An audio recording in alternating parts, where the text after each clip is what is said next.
We love our children, and most of the time we know better than anyone else what is best for them. But sometimes our children face challenges that require an expert's help and encouragement. Today's guest, Margaret Walsh, is a wonderful lady who loves helping special needs students to succeed. Welcome to Homeschooling Saints, the podcast that helps you create the homeschool you love for the people you love. Our host is Lisa Mladinich, a Catholic life coach, TV host, best-selling author, and an instructor at Homeschool Connections. Margaret Walsh is the founder and director at Secret Garden Educational Pathways, where she provides online, homeschool, and Catholic special education therapy and remediation. She started her journey by graduating with a bachelor's in liberal arts from Thomas Aquinas College. She trained and worked at Lindemood Bell Learning Processes during her summers between college, and then pursued further specialized training with Equipping Minds. She's a certified instructor of the Equipping Minds therapy program. To complete her education so she could help more students, she pursued and received an MS in special education. Margaret works constantly to provide the best help possible. She is a kind and understanding teacher, while at the same time encouraging high standards, and loves to have fun with and see her students succeed. Margaret can be found at Secret Garden Educational Pathways, which is www.secretgardenep.com, and that's in our show notes.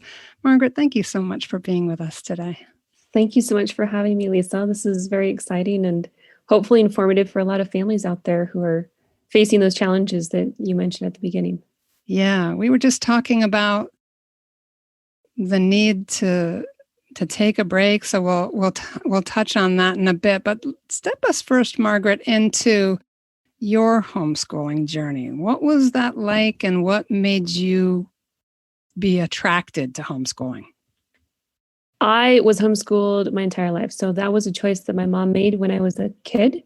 I didn't have much choice in that, but I'm so thankful that she took me through the entire journey and put in so much sacrifice and effort to educate myself and my siblings the best way she thought was possible. Looking back at that education, it has completely equipped me to be the best person that I can. Obviously, different families find the best education in different places, but I think homeschooling is a truly unique opportunity for parents to be the primary educators and form their kids both academically and spiritually. So I think that's very important. And after graduating college and starting to work in the education field, I've seen so many benefits to being homeschooled, especially with families who have students with learning challenges. So that's been something that I tell families time again, if you can homeschool, go ahead and try it, because there are so many things that you can do naturally at home that in a school setting would be considered part of an IEP plan, an individualized education plan, to make things easier for the student. But when you're working directly with your student at home, you are already doing that, and you're working one-on-one for the most part with your student. And even if you have multiple students working at home, there are ways in which you can balance things. And I don't know, homeschooling is such a fruitful way for parents to, like I said, be the primary educators of their children in so many different ways, and reach them right where they need to be reached. So I came from homeschooling, and I am super happy to help any families who want to homeschool. So that's a little bit about my background. And again, as an adult, I can step back and see the benefits of homeschooling. Whereas when I was a kid, I didn't always see that. Sure. So, right. Yeah. It's just what mom and dad are making you do. Yeah. But it's such a unique perspective that you have as an adult and as a professional entering into this environment with homeschoolers, because as homeschoolers, so many families pull their kids out of traditional schools because they're either gifted or they have developmental issues, challenges, or there's something else going on, whether it's autism or something else. Very often you also get kids that have learning challenges who are also gifted, and you have emotional and psychological issues that go along with some of those things. And being in that loving, natural environment can really be a place to accelerate the growth of children. That said, there's so many times when we do need some help. We aren't special ed trained ourselves. We know and love our children in a special way. So working with somebody like you then can really level up our game. So what drew you to that special needs focus? I did not ever envision myself working in education or with special needs, and I actually envisioned myself being one of those fancy paralegals or something like that gets to wear the skirt suit and go in and with high heels. And anyway, that was my vision when I was a high schooler and early years of college. And then I was given the opportunity to work at Lindenwood Bell, where they do remediation. And I got to meet some of the amazing kids. And it was phenomenal to see the growth that they could make and the confidence and the joy that you were able to at least help facilitate in their lives. And that was truly remarkable to me. And it's just phenomenal. And at a certain point, I also recognized that within the homeschooling community, there was no help. Within private schools, sometimes they can hire a special educator to come in and help with some of the students who need extra help. But with homeschoolers, again, I really wanted to give back to that community. And I saw that there was no one reaching out and helping them. There was also no one who shared the same faith and values. And especially when you're working with a student who has learning struggles, social, emotional struggles, you want them to be able to trust the individual 100%. And because as soon as you build that trust, one of those barriers that they put up comes down. So it's like layers to an onion. One of them comes off.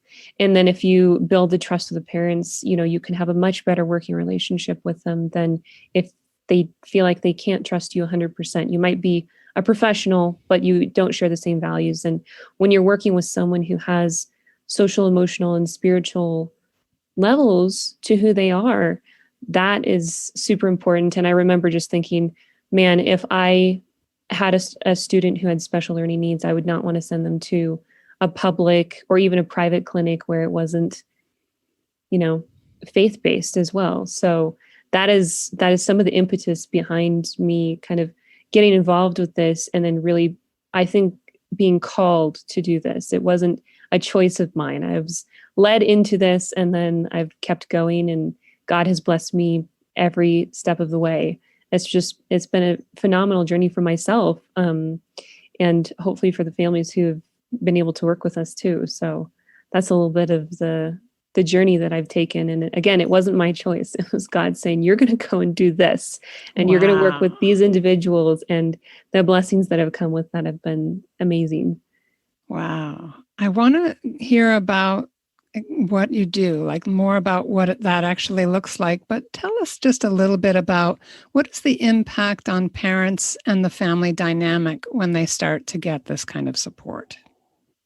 It is, they start seeing changes within the family life.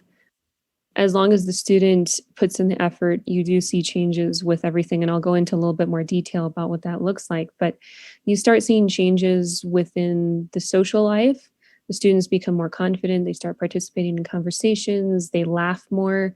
I had a parent email me the other day, and she said, my son, I got him this book set that you recommended, and he went down and he read all of them in one sitting. And she said, I was crying. It was amazing.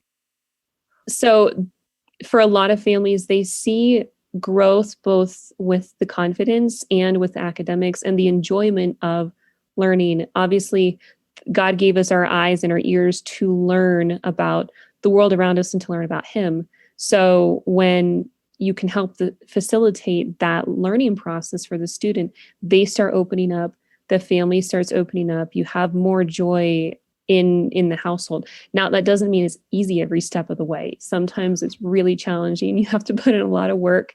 The family has to put in work. So it's not all roses all the time.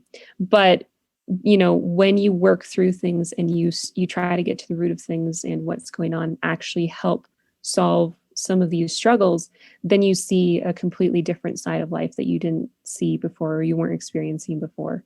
And again, this is not the same for every single family, but for a lot of families, when they do write back, it's usually, this is what we're seeing at home. We never thought we'd see this.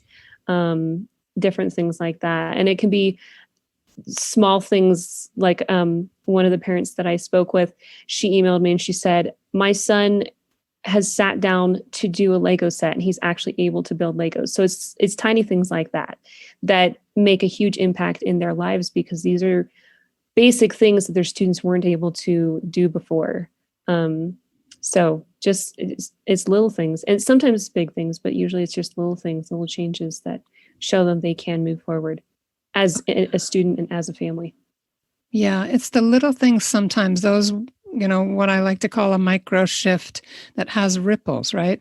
Because they're indications of a shift in the child's own mindset as far as possibilities. They're being kind of unchained from previous limitations and starting to move into new spaces. And so they're thinking of themselves differently. And then, of course, and I'm sure you see this a lot with the feedback you get from the parents' expectations start to expand as well. Yep, absolutely. Students who they thought might not be able to go to college are considering it now. And other students who haven't made as much progress, they're maybe considering vocational school or things. How do we bring more fulfillment to our students' life now that we know that they can participate more fully in that life?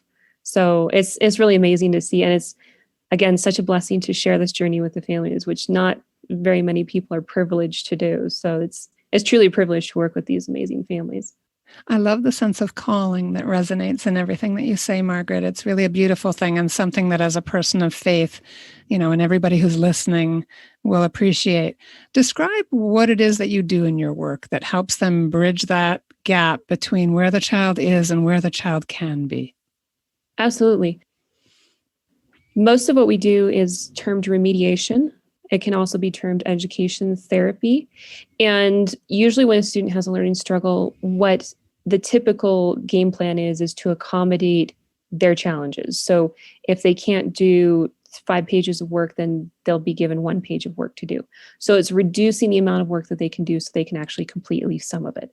What I do is the other side of that is looking at, why can't the student do this amount of work? What is stopping the student from doing this? And then once you look at the specific learning challenges, and each student is so different. So you can use different diagnostic labels for students, but you still need to gather so much information from the parents to figure out exactly what might be going on. And then you go in and you figure out what processes need to be strengthened.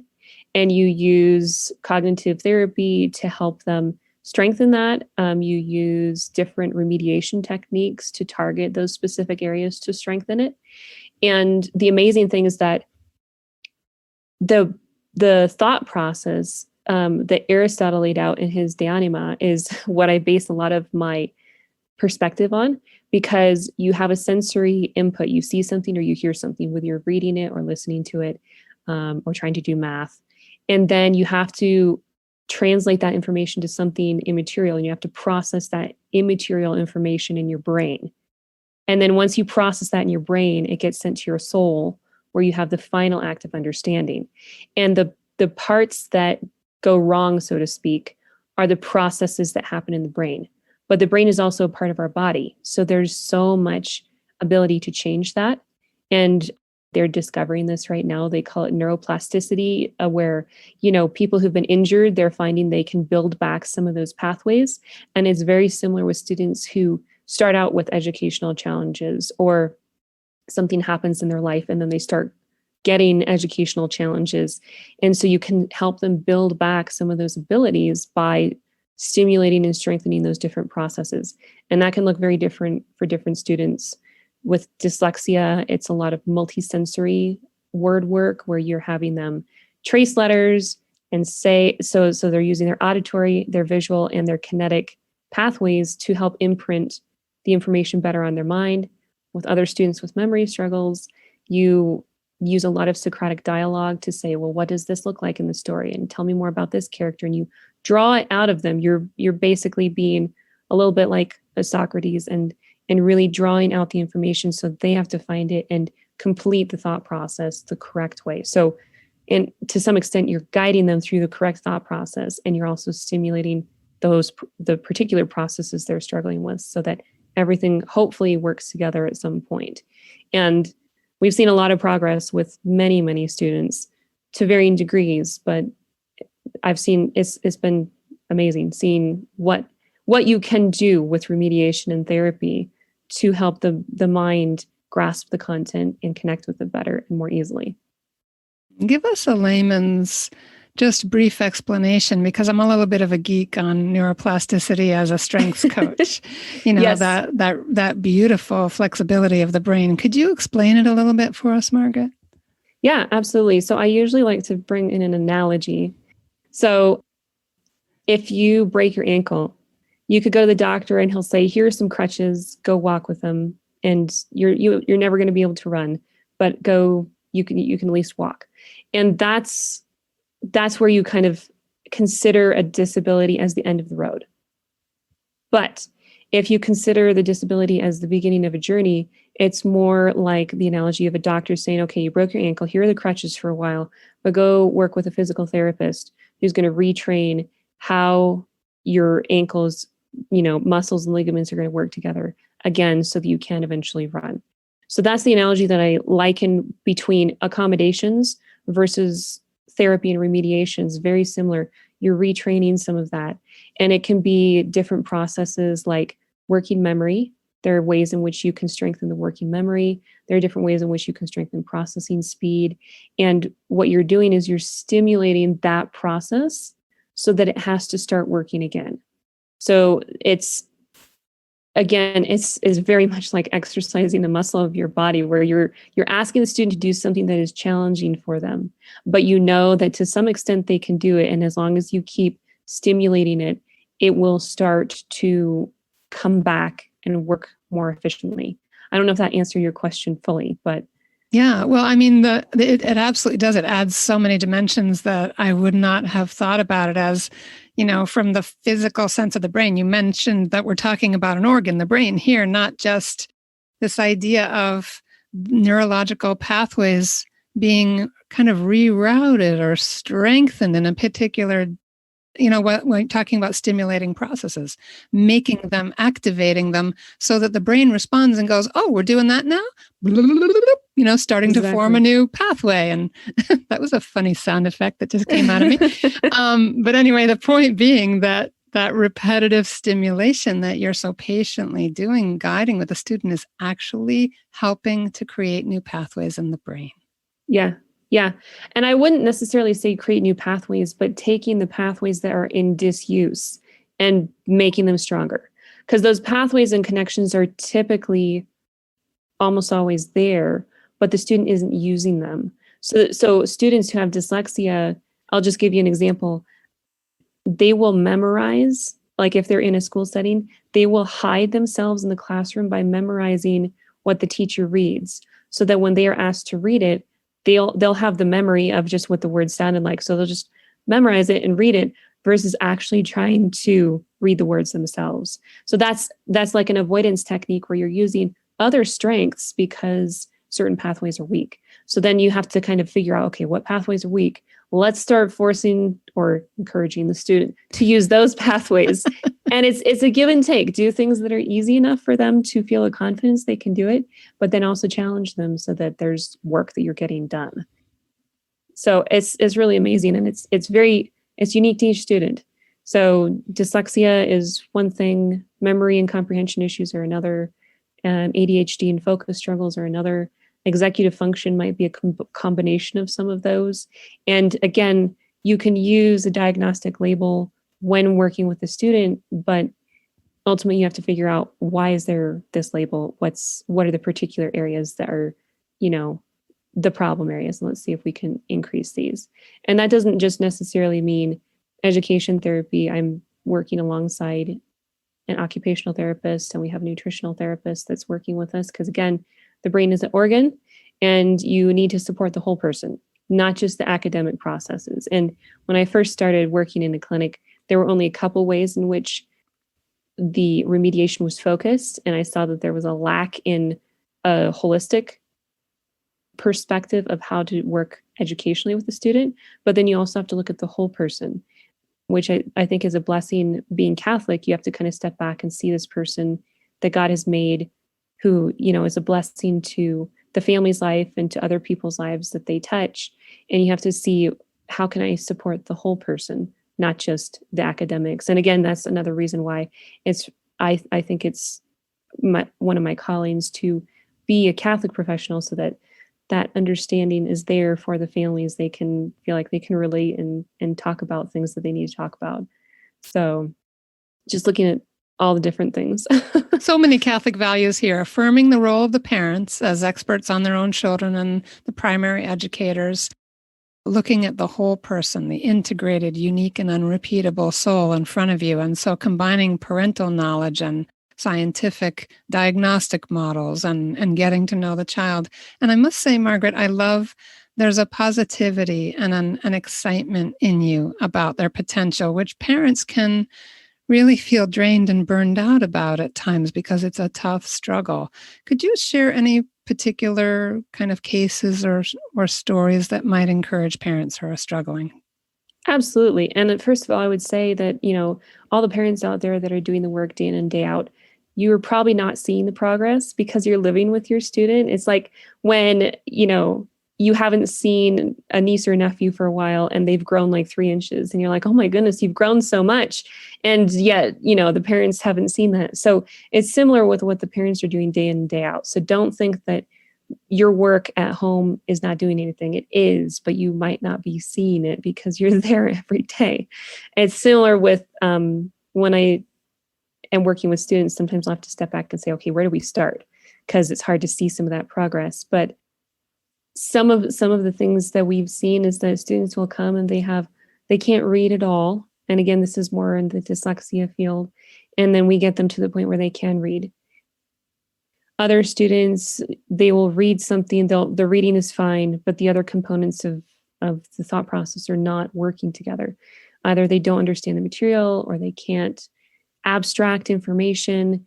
And so we'll have students who will come who are very weak in those areas, and we'll get them to the point where they can actually understand most of the content, come up with an overarching main idea for the topics, and see the pieces in it. One student that we worked with, she had a really hard time with memory. She would read something and she'd even take tons of notes. And then when it came time to test, she couldn't remember it. She would get bad grades. And we worked with her. And then a month or two after we finished working, actually maybe it was 6 months. Anyway, sometime after we finished working, her mom wrote to me and said she's reading encyclicals now and really enjoying it. And that's one example that was like, it blew my mind. I was like, I would never have expected her to do this. Other students, they are struggling with math facts. They can't get any of the basics down, even if you're working with manipulatives every single day. And then all of a sudden it clicks. And there was one student where one day we were using playing cards. I like to use things that are not associated with education, because when you take the association away and put it in a game, they do much better. So we were using playing cards and we just kept adding them all the way up to 100. And she did it in her head all the way up to 100. And then I was like, let's see if she can subtract all the way down. And we subtracted all the way down, random cards, -8, -2, -10. She went all the way down. And I was like, wow, something's clicked and she's ready to take off on her own. And the family did. And so those are a couple examples. Like I said, with dyslexia, we've had multiple students who have come to us, they can't read, or they stutter when they read, they trip over words, they're skipping lines, and there are just a few things you have to kind of realign, and then they're ready to do stuff on their own. So some students, it takes a long amount of time, others short amount of time, because each student's different and you really have to figure out what's going on. But it's truly amazing to be part of that journey with them. Oh my gosh. So everybody, you can find Margaret at secretgardenep.com, and we'll have that in the show notes. What other resources would you like to recommend to families, Margaret? I definitely like to recommend looking into the nutritional component.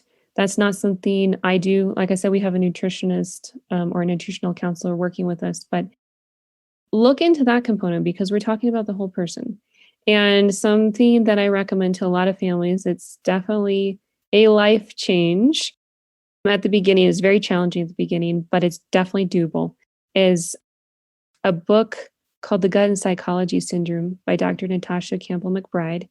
Absolutely amazing book. It explores the connection between what we eat and she looks at the whole body, but it's specifically focused on the mind. So when you're looking at the whole person, you have to look at that. A couple other resources, I would say a couple areas that if families are hesitant to test or to get a whole diagnostic evaluation for their student, you have to look at the senses. So if a student is struggling to read, check their vision. So go to a behavior optometrist. That doesn't necessarily mean that you have to do vision therapy, but go to behavior optometrist, see what they say, see if anything is going on with eyes. You can also look at the auditory track. And these are things that I don't do, but I recommend that families do because, again, sometimes if a student can't read or if they're having symptoms that are similar to ADHD, or they can hear you, but they're not listening. Like you say, I want you to do this, this, and this, and maybe they get the first step down. Or if when they were younger, they were missing certain sounds in their vocabulary, they couldn't mimic them, then go and see if there's any auditory processing disability, because those are a couple different areas that look at the senses, because if there's anything not working with the sensory connection to the mind, then you have to look at that first and then look at the educational component. So those are a couple different things I'd tell families to look at. The nutritional thing is really good. And then I would say with regards to just family resources, see if you can find a good group to kind of plug into. I was just talking to a mom who was saying that finding a prayer buddy is really good.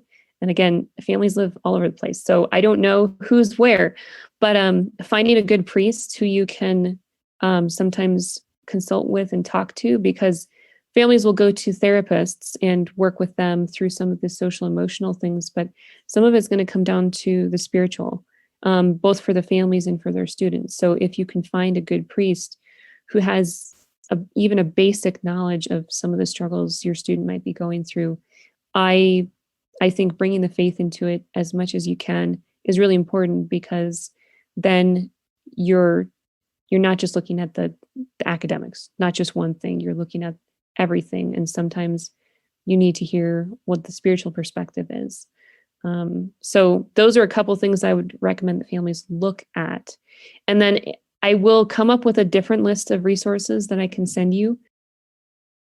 A really good resource that I can give you right now for families who are uncertain if their student has a struggle, but they want to kind of explore things to see if there is a potential, because I know not all families do diagnostic testing, which is very long and time consuming and often very costly, is to go to a website called understood.org.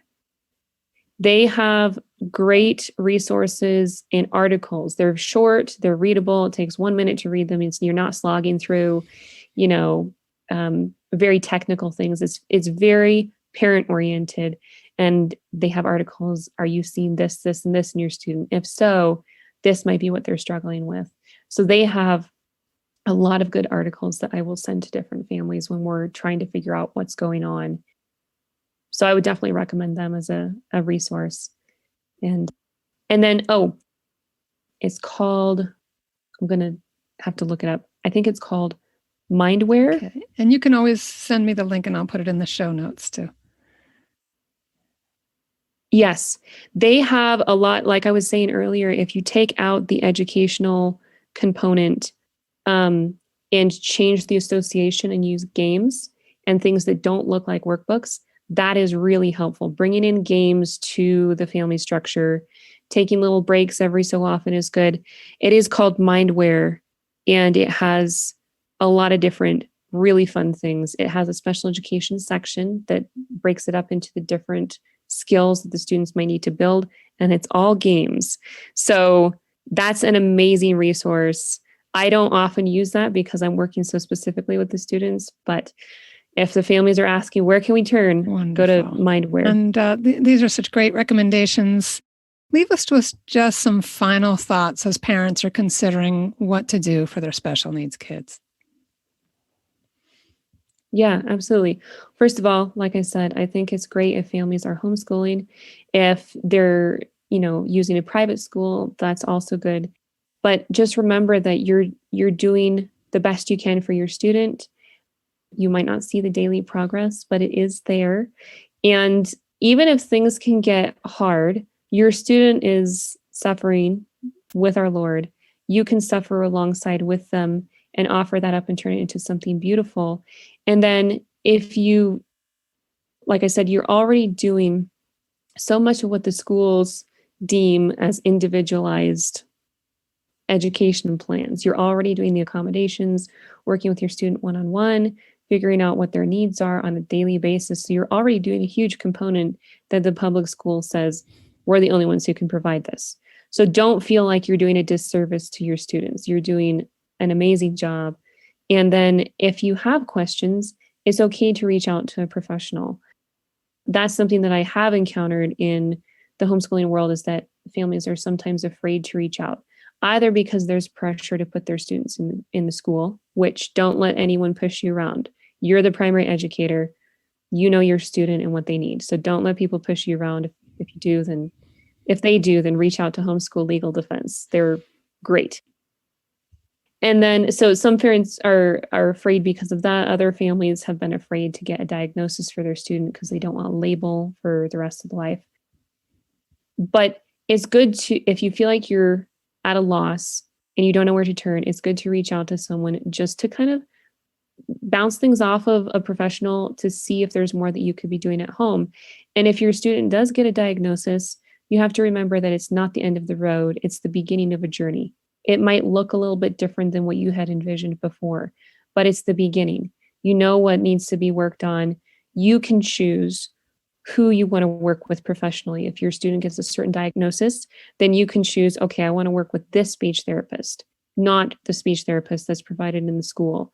Or I want to focus on speech therapy and nutritional therapy, or I want to focus on occupational therapy and music therapy for a while. You can choose the best approaches that your students need at this time from, your own parental knowledge and your love of your child. You love them so much more than anyone who is not part of the family would love them. So you can see what they need, even if you might think that you're, like you said, not a professional. But if you're not a professional, you're doing everything you can.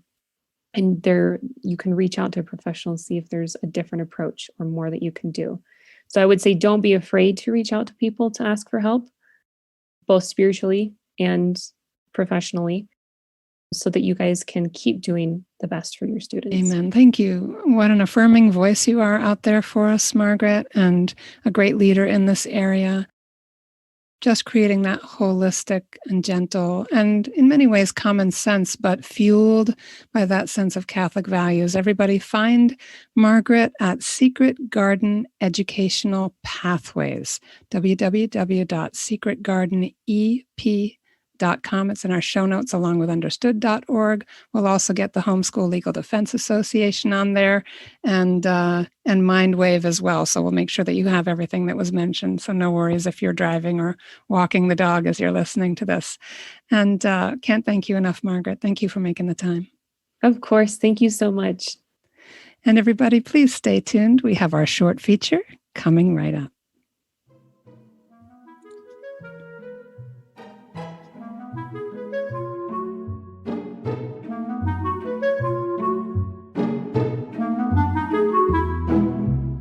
Hello, my homeschooling friend.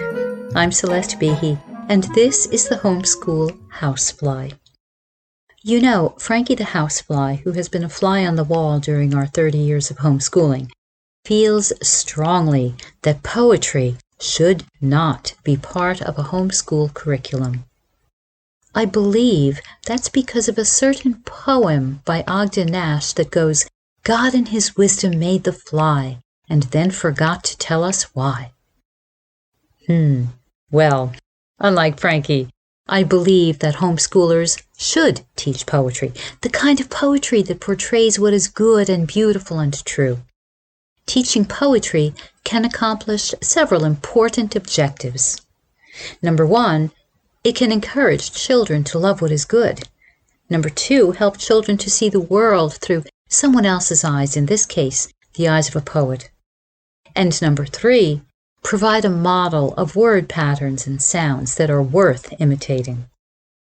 If you like the idea of teaching poetry but don't quite know how to do it, listen to the advice of Laura Berquist, who founded the Mother of Divine Grace homeschool curriculum.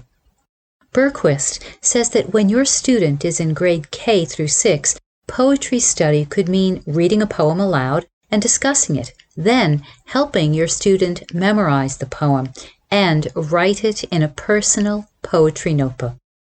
For the student in grade 7 through 9, Bergquist recommends that the study of a poem include analysis and the exercise of turning a poem into prose. While the study of poetry in grade 10 through 12 should cover figures of speech in poetry, as well as poetry types and techniques. Now, if you're wondering why the method of poetry study varies between grades, it's because the method is geared to the student's intellectual development. Young children learn best through memorization, which strengthens imagination and observation. A student who is a little bit older is ready to analyze, and by analyzing, he hones his thinking skills.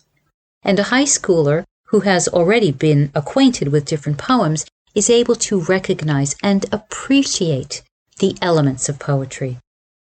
Teaching poetry to our children can not only familiarize them with the power and beauty of language, but also help to form their souls. The soul that loves what is good and beautiful will also love what is true, including the truth of the gospel. And for Catholic homeschoolers, isn't that the ultimate goal? I'm Celeste Behe, and this is the Homeschool Housefly.